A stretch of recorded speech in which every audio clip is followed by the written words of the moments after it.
You're listening to Following On with me, Neil Manthorp, along with former England fast bowler Steve Harmison for the usual mix of news, reviews, questions, and more questions. England have officially lost the Ashes, so we'll look at what next for the current regime, and we'll hear from both captains. Cricbuzz's Bharat Sundaresan joins us to discuss the Australian view of their victory, and they've now gone over a decade since losing an Ashes series.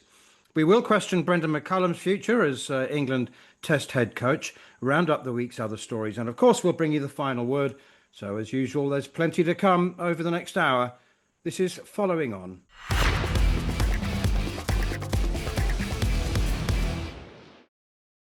Right, by now, all of you will know that England have lost the Ashes series inside 11 days after their 82-run defeat to Australia in the third test in Adelaide, despite some fight on the last day. I just want to remind listeners and viewers that Harmy has already done a full hour's recap along with John Norman.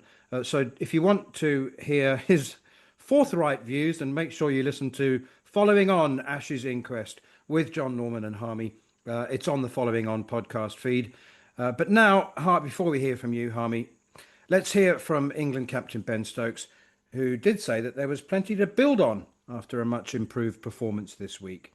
I think there's a lot of stuff that, as a team, as I said at the start of this, that we can actually take forward with us for the remaining games and into the future for other series that we've got.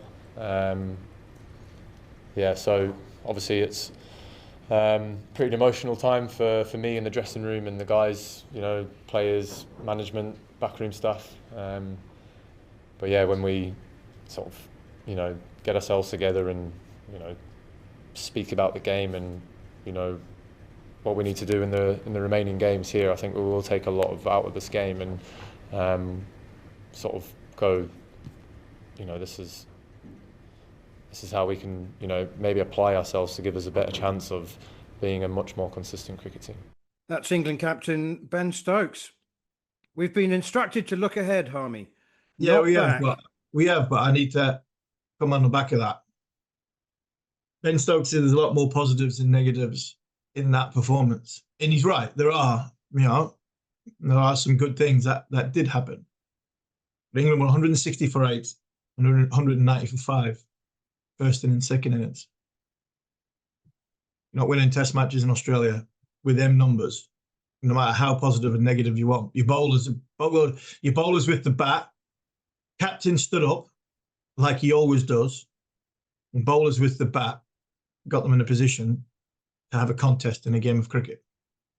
Is that positives and negatives? I don't know. I really don't know.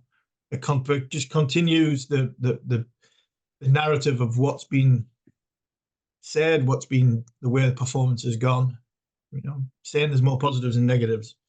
In reality, England were 160 for 8 in the first innings. After bowling Australia out for 371 and batting in 40 degrees heat against aging bowlers. And then 198 for 5, I think it was, in the second innings.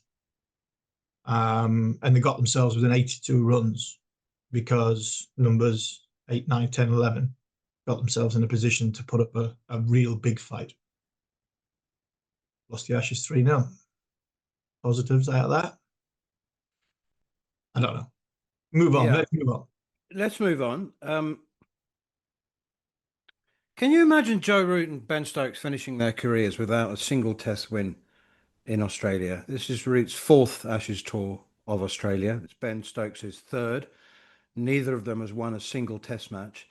There's that. I don't know whether the team will be able to pick themselves up or whether Stokes and Root, to a certain degree, will be able to pick the rest of them up to fight back at the MCG or the SCG.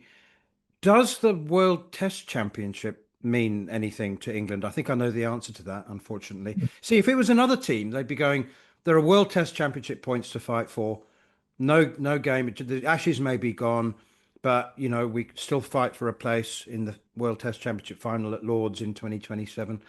But as I said, I think I know the answer to that.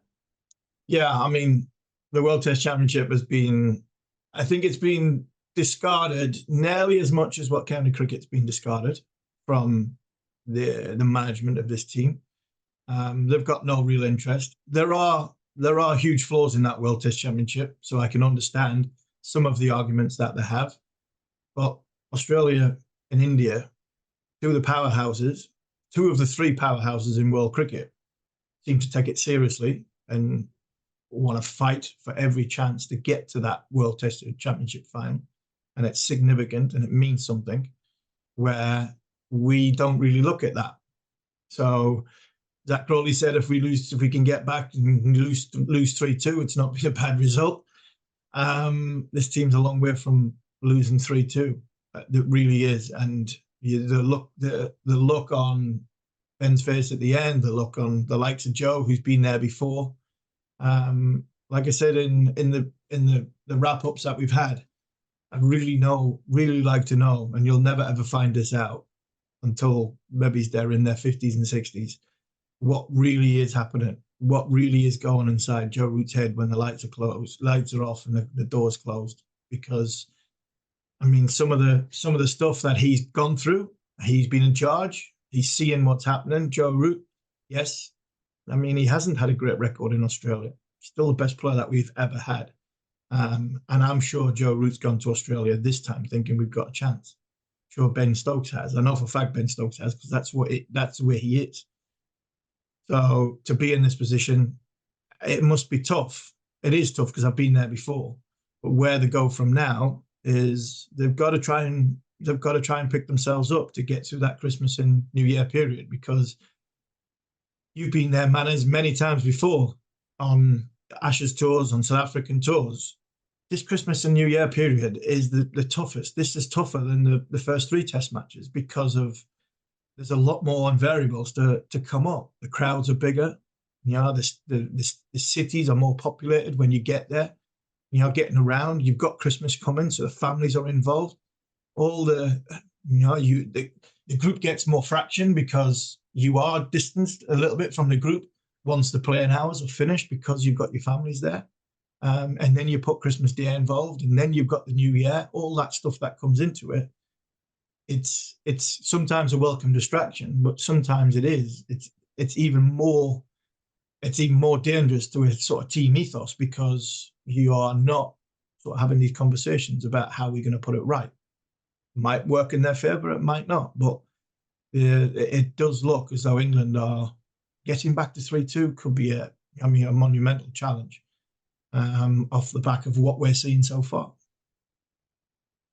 Yeah, I don't know how many interviews our good friend from the BBC, Stefan Schmidt, is going to get in future, because he wrote a piece about the team's time in Noosa, which was somewhat less than flattering, in which he described it as a giant stag do with players drinking very publicly in bars, you know. And he said the one player who wasn't seen was Joe Root, who felt that he stayed somewhere away from the rest of the team.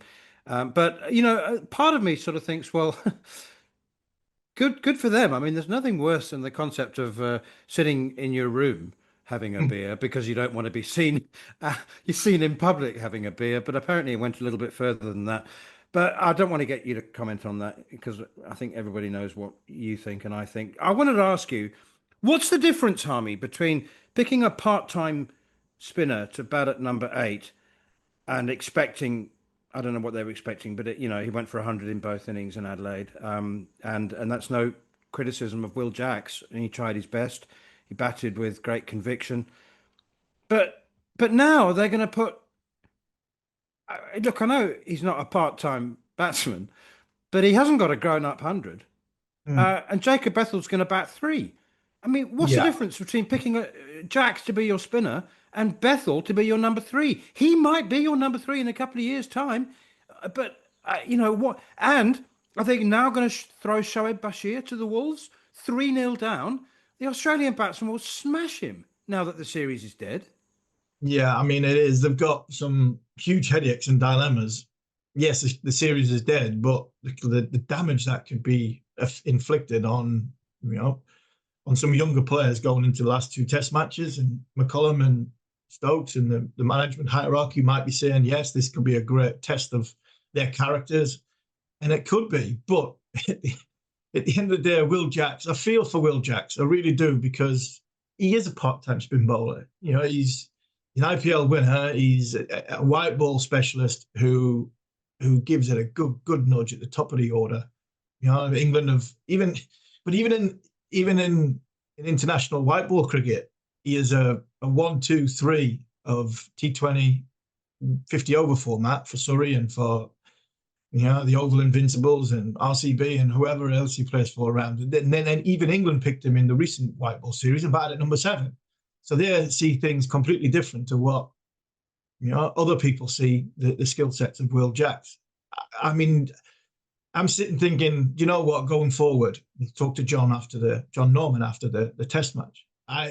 You look to pick a side for the next test, Boxing Day. You've got to find a place for Will Jacks, because from a sort of a batting technique point of view, he stood up as good as anybody else. You know, he really has. He's valued his wicket. He batted 140 odd balls. I mean, I think it might be time for Harry Brook to take responsibility and try. You've got to do something different. So why doesn't Harry Brook try give it a go at number 3? Then you're not exposing Jacob Bethel. You're not exposing Will Jacks. If you want to play Bashir, looking forward, if you want to play Bashir and he is selectable, which Ben and the Jeetan Patel said he is selectable. It was just circumstance, which I really understood why the Jacks was selected.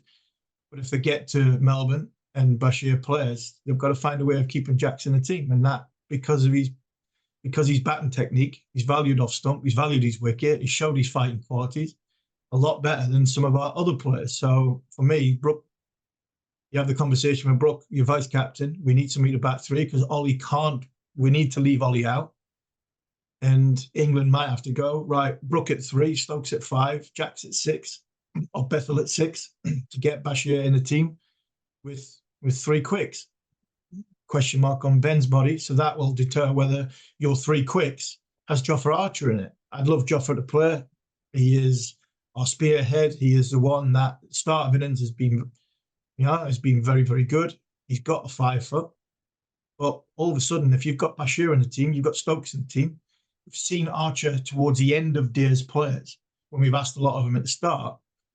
Then, you know, you're compounding misery with them situations and them decisions on how you fit your bowlers in. And your bowlers really haven't been the problem. It's your ability to score runs.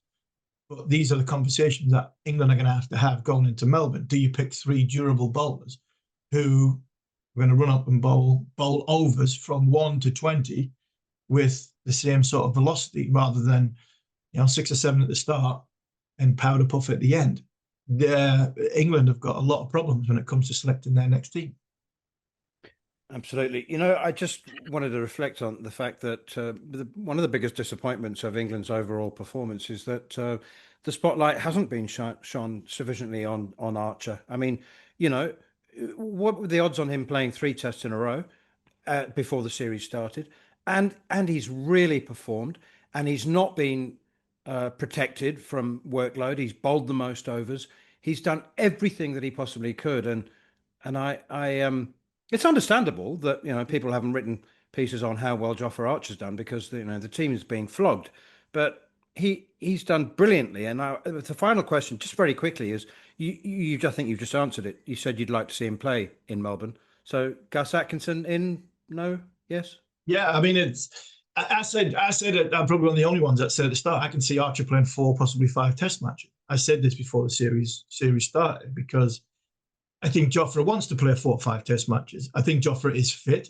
I think his body is in such a way. I think his natural attributes are he is very, very explosive at the start, but at the end of a long day, he probably hasn't got that engine that comes back. Not everybody's got that. Not everybody can do that. So you front load him at the start and somebody else to do the heavy lifting towards the end of the day's play or potentially at the end of an innings. He has been fantastic for us. He really has. You know, he's set the tone very, very well. But if he's fit and he's got it in him, he goes again for me. Atkinson comes back in. I'd like to keep Tongue in because I think he got better in the test match. So it'll be Atkinson Archer and Tongue. And if that puts a lot of pressure on, the spin bowler, if whoever it is, Jacks or Bashir, and then it compounds pressure on Ben Stokes' body to bowl because he will have to bowl overs. And then that has a ramification on his batting. So it's not an easy, right, Jofra, we think he's good to go off. We need a bowler that can bowl the overs. And if Jofra's fit, firing, yeah, he plays for me. If it's not, and he's not quite right, then obviously Potts might have to come into the equation. But I think it's time for Cost to have a rest. And Atkinson, Tongue, Archer would be my three, along with Stokes. And if they think Bashir can play, because we're not on the ground, then Bashir plays. If he doesn't, then Jacks goes back to batting at number 8. I still think Brooks should bat 3, and Bethel comes in at number 6. All of a sudden, you are lightening the load on Bethel, because you're right, he hasn't got an adult. He's got one adult 100. But there's 2 players I think probably should come out of the team. 1, I think Cost needs a rest, and 2, I think it's time eventually for England to bite the bullet and say, Ollie Pope has done a job at number 3. He's done the best he possibly can, but it's time to give somebody else a go.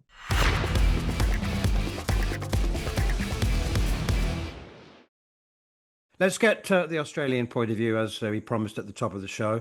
Obviously, Australia have now gone over a decade since losing the urn. What's the reaction been? Bharat Sundaresan, Australian cricket writer and commentator now, and receiver of fruit platters now that he works for Channel 7 as well as Cricbuzz. Bharat, underwhelmed, disappointed, or is the emphasis still on a celebration of a tremendous all-round performance from the Australian squad?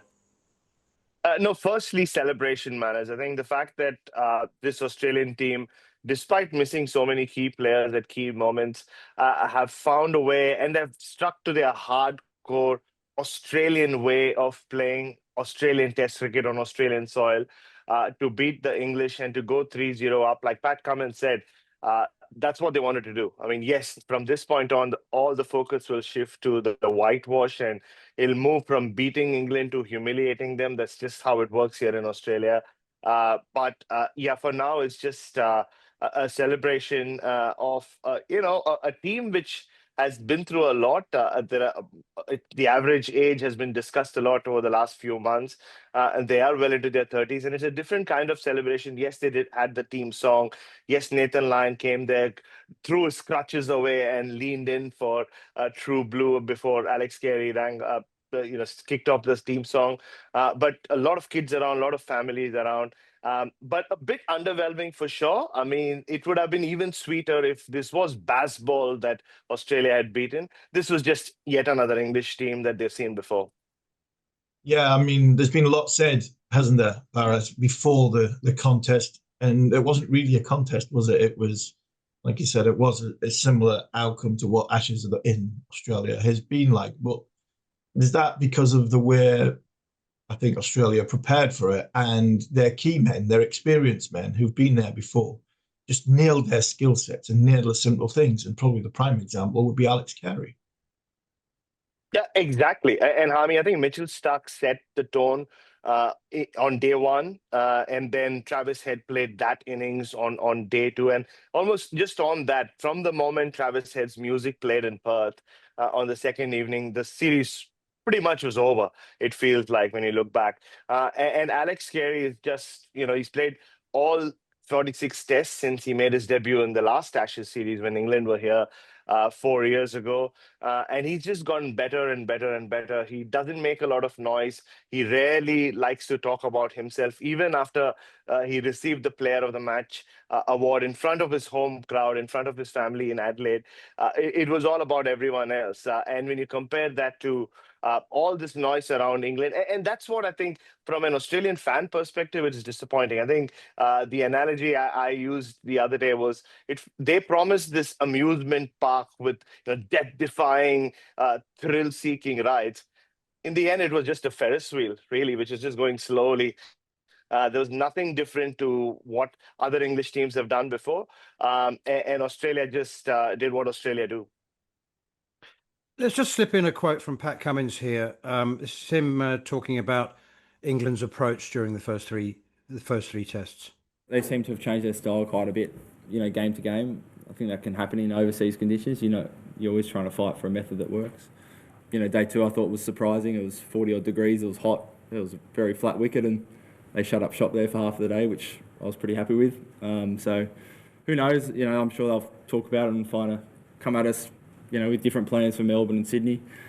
I'm glad that we've been able to, stick to our guns and play the way that we play best, and it's worked.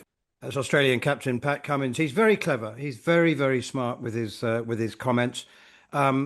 And he basically, I think, is referring to what a lot of England media have been referring to about mixed messaging about, are we playing Bazball? Are we going to be reverse sweeping Nathan Lyon with 220 required? Or are we going to be blocking it for 5 hours in a gritty, grim show of resistance and determination? They were a little bit all over the place, really, weren't they? Absolutely. And, Ben Stokes showed a lot of courage and a lot of determination in the way he held Australia at bay in Brisbane in that second innings. He did the same here in the first innings. But for me, the moments that just presented themselves to England and they did nothing with it. Ben Stokes spoke about how he would have liked winning the toss. I thought it worked in England's favor that Australia won the toss. And Jafra Archer allowed the batters, the way he bowled in Australia, making 371 well under par on that flat pitch. And England, I called it the make or break day on day 2. It was 40 degrees, 41 degrees. You had Mitchell Starc, who bowled a lot of overs in the first 2 tests. Pat Cummins coming back after 5 months out of the game. And that was England's opportunity. That's when they should have batted whichever way they wanted to bat and made 500 and made the most of it. And once they slipped to 8 for 168, I think it was game over. It was Ashes over. And I think it was disappointing, the fact that after all this noise that they made, not just now, but over the last 3.5 years, about having finally found the arsenal to do something that no English team has done before, and then to slip back into this, as you mentioned, manners, like it was neither here nor there. I mean, you take Jamie Smith's innings, and how it ended, similar to Harry Brooks' innings. And then you had Zach Crawley playing probably his best test innings. It was all over the place. The messaging went back and forth from McCullum and Stokes. And eventually it seemed inevitable that this is how it's going to end. And I can't see how they're going to claw their way back and how they're going to stop Australia from going 5-0. What about Nathan Lyon? What's for him now, and who replaces him? A $1 million question, Hami. Look, it was terrible to see him go down the way he did. We were sat right above the boundary where he put in that great dive and slide and stop the ball.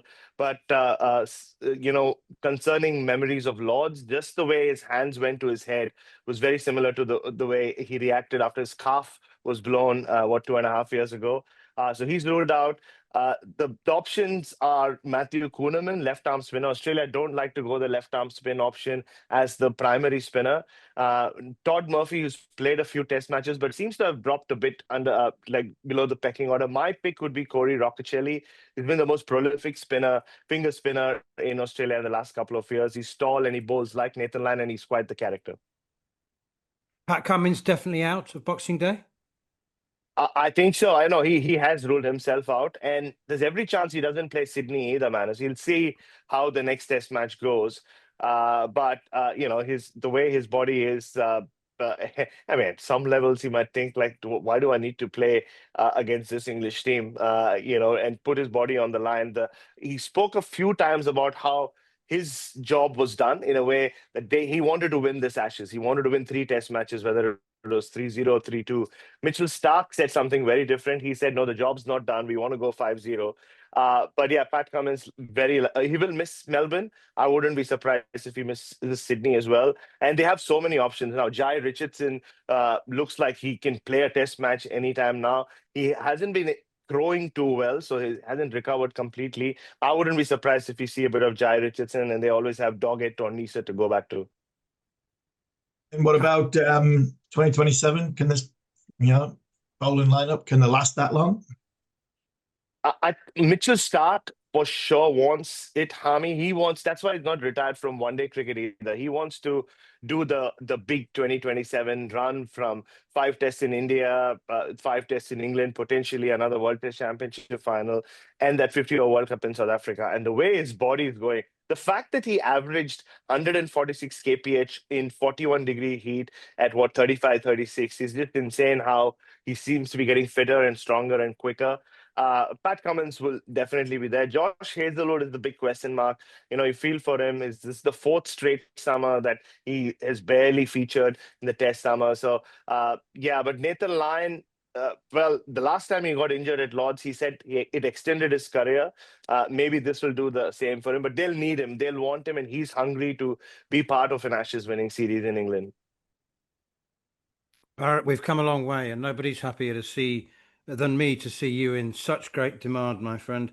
We used to take public transport and stay in $40 hotels when we started work together. Manas, yeah, $40 between us, you mean? Yeah, I mean, we've seen I know we've seen some basements in our life, Manas. No, it's been fun.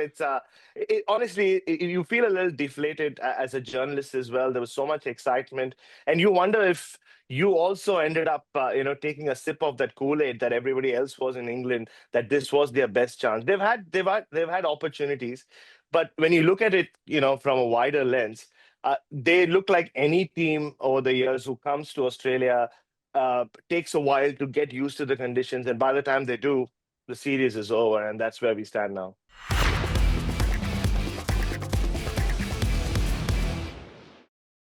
Right, it's to Wellington we go next to talk about a fabulous looking from a distance Test series between New Zealand and the West Indies. Absolutely record laden in the last one. Tom Latham and Devon Conway. Much to discuss, including Kane Williamson. But it does seem slightly peculiar that we're going to go all the way to Wellington in New Zealand to talk about the England head coach and what Daniel McHardy, the one and only Sports Nation commentator and great friend here on talkSPORT 2, makes of the pressure and vitriol, if that's the right word, being heaped on his countrymen.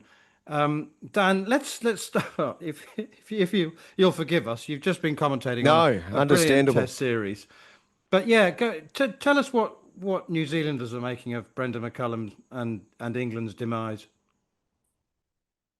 Can't believe it's over after 11 days, fundamentally. I think every summer New Zealand cricket fans have a hope and wish that any touring side will be able to give it to the Aussies.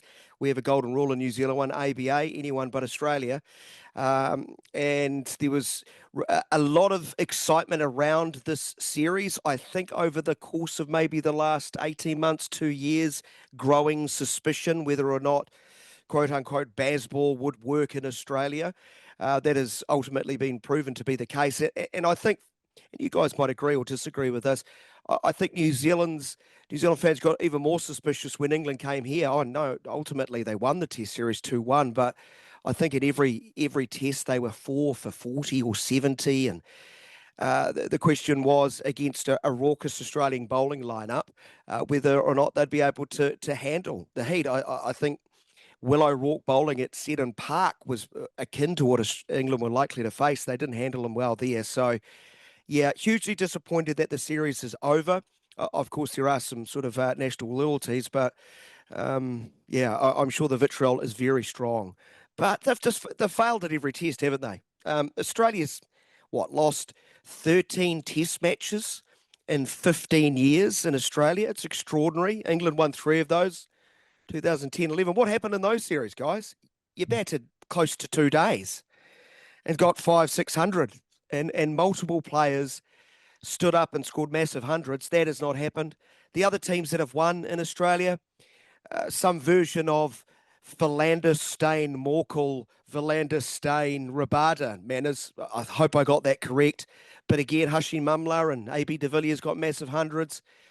India with Bumrah and Kohli and Jaiswal. The only outlier is New Zealand winning in 2010 in Hobart on a New Zealand-like surface. Strangely enough, we've never been invited back to Hobart. But Dan, obviously McCullum Bazball. You're right. Jeeton too. Yep. Yeah, Good Jeter men. too. I mean, I felt for Jeter. I mean, no matter what Jeter was going to say, he was always going to get pulled up at the end. At without the end of yeah. that, from the coaching point of view. But that said, you've got McCullum. There's going to be a lot of talk about his job, his role. What makes you think he changes? Because he's very stubborn, is McCullum. You can see that over the last 3.5 years with the selection that England have had. I mean, what crumb of comfort do you give England supporters that this has been so catastrophically wrong in every department, from planning to preparation to execution, that McCullum can turn this around and do something different? He's a gambler by nature. I just look at the toss in Perth. That's a great illustration. Okay, guys, we're going to play 5 bowlers. What are we going to do? We're going to bat first. 5 quick. He rocked up for this one-day series at Mount Maunganui. They'd been undercover for 2 or 3 days, and he said to me, Daniel, we're going to bat here. No one in their right mind probably would have batted. And not really answering the question. The first thing you need to hear is an admission of, I've got it wrong. I think we have heard that. Yeah. That is a start. But they're only words. The proof's going to have to be in the proverbial. But touring Australia, this should not have caught him by surprise. He toured there as a player for 4 test series, I think. So he knows the grind of Australia. You arrive at the airport, you get in a cab, and the cab driver starts sledging you. It is just an unrelenting place. So, yeah, he's admitted fault. He has to make the changes. Touring Australia, you can't just borrow the template for what has worked in sleepy New Zealand, for example. Yes, we already have the Tasman Sea sort of dividing us, but they're miles apart in so many capacities. So that's a start, Harmy. I might be clutching here. I might be clutching. I mean, he needs to be lauded for, just because Test cricket's been played largely the same way for a century doesn't mean to say that it has to carry on being played in the same way. And, it should be enjoyed. It should be about making memories. But Harmy gets particularly bristly at the sound of comments like "run towards the danger." And there are some practicalities. There are some things about cricket, and Test cricket in particular, which haven't changed and won't change, like new balls and bouncy pitches. 1,000,000%, Manners, for sure. The loyalty for which they've shown the opening partnership, despite some issues, you've got to get yourself off to a good start in Test cricket. Not every run in Test cricket is equal. You can slap New Zealand on a benign Hagley Oval pitch and have Harry Brook drop 5 times, and you can feel great about yourself. But first innings runs in Australia, I think, is the most important commodity in world cricket, isn't it, Harmy? You've got to score big. It's a hot place. You've got to keep the home side in the field as well.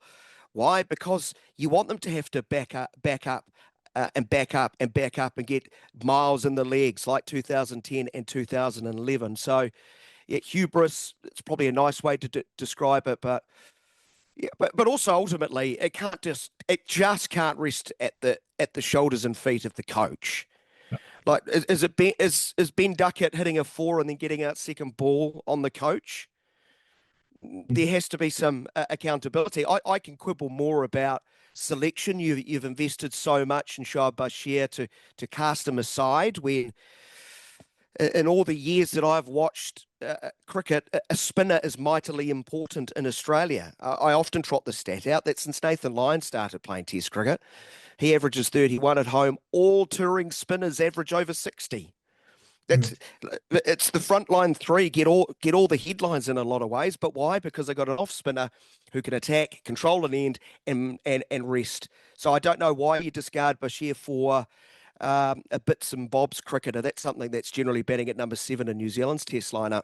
I would have thought, and bowling some very part-time off spin. So not having more first-class runs as a batting backup.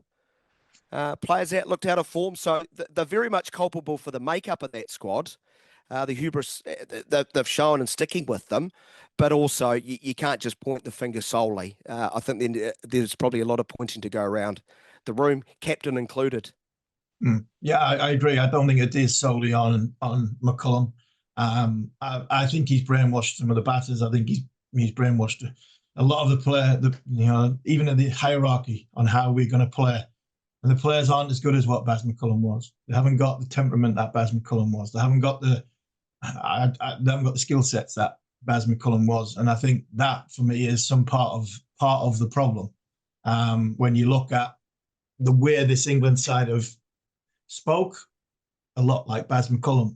The way that they've tried to play, a lot like Brendon McCullum. Yes, he is the coach and he sets the tone, he sets the messaging. But you're right, there should be accountabilities on why England have gotten to where they are, and that's a longer story for a different day.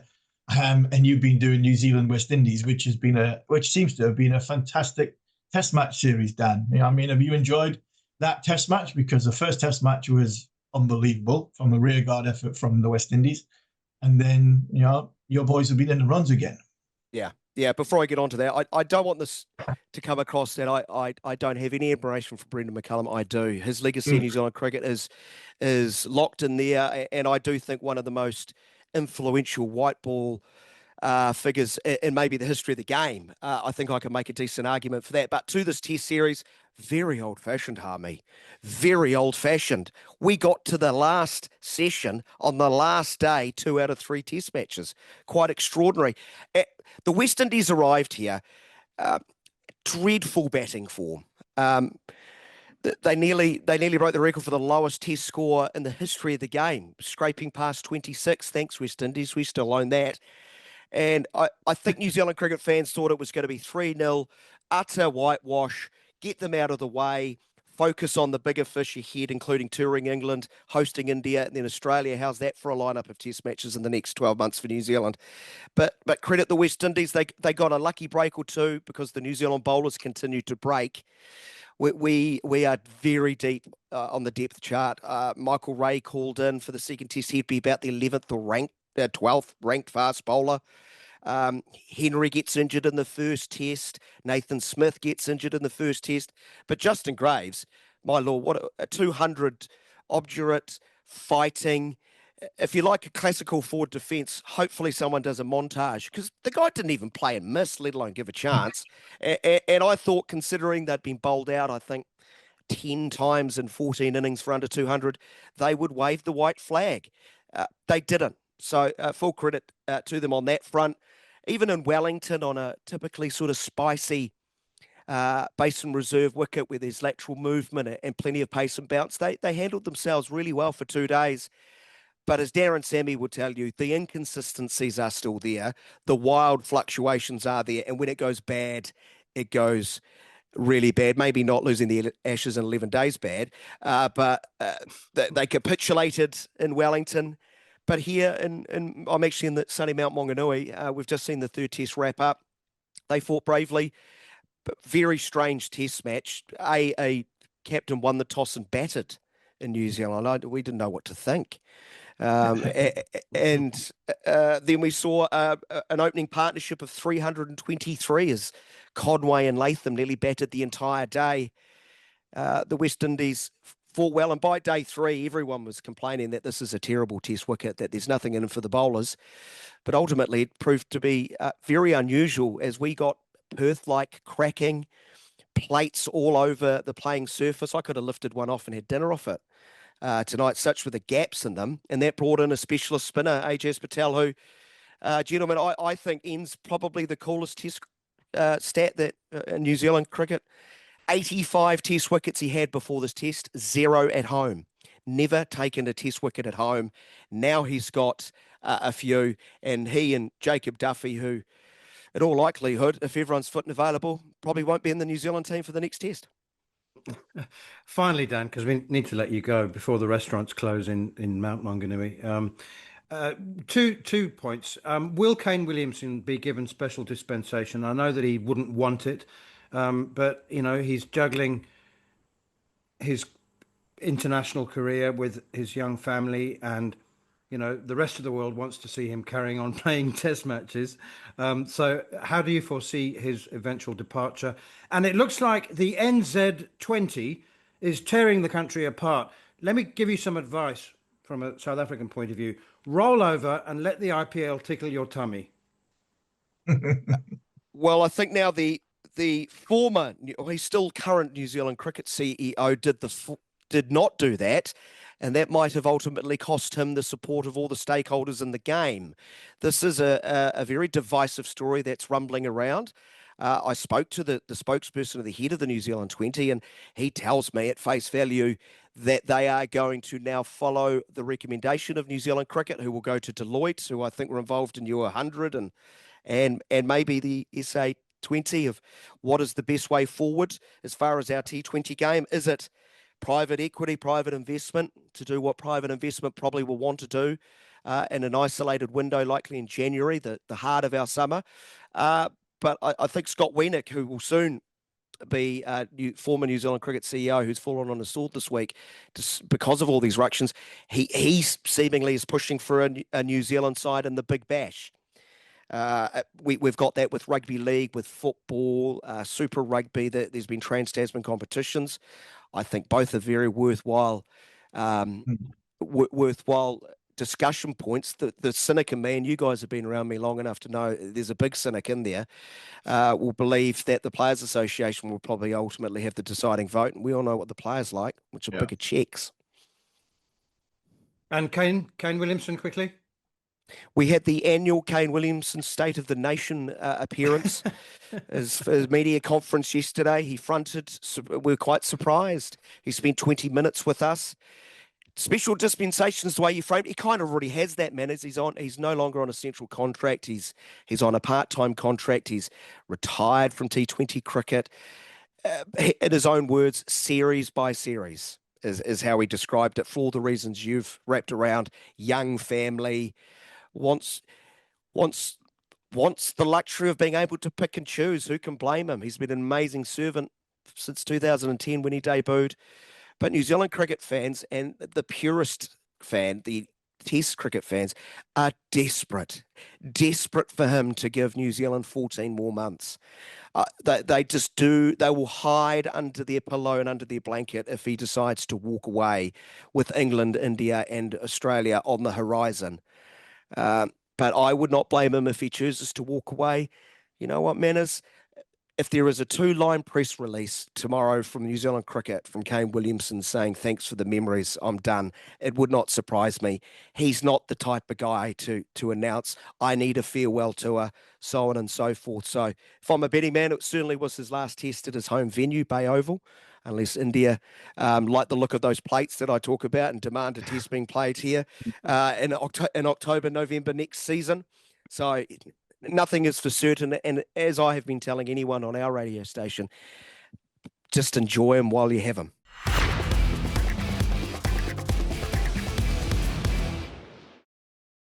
Okay, let's talk IPL. I'm not sure that the Delhi Daredevils are aware of some of the reports about Ben Duckett's current form.